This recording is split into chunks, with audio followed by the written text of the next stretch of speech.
അയ്യന്തോൾ ഒളരി റോഡിൽ കൽഹാര അപ്പാർട്ട്മെന്റിന് സമീപമുള്ള വീട്ടിലാണ് കള്ളൻ കയറിയത്. ഒരു മാസമായി ഡോക്ടറും കുടുംബവും അമേരിക്കയിലാണ്.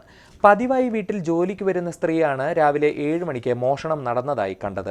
രാവിലെ ജോലിക്കെത്തിയ നളിനി മുൻഭാഗത്തെ വാതിൽ തുറന്ന് അകത്ത് കടന്നപ്പോൾ ഡോക്ടറുടെ കൺസൾട്ടിംഗ് റൂമിൽ സൂക്ഷിച്ചിരുന്ന പാലിയേറ്റീവ് കെയറിനായി പണം സംഭരിക്കുന്ന ബോക്സ് പൊളിഞ്ഞ് താഴെ വീണ് കിടക്കുന്നതായി കണ്ടു. കസേരകളും മറ്റും അലങ്കോലമായി കിടക്കുന്നത് കണ്ട് ഭയപ്പെട്ട നളിനി സമീപവാസികളെ അറിയിക്കുകയായിരുന്നു. തുടർന്ന് വെസ്റ്റ് പോലീസ് പരിശോധിച്ചപ്പോഴാണ് ബെഡ്റൂമിലെ അലമാരയും മറ്റും തുറന്നു കിടക്കുന്നതായി കണ്ടത്.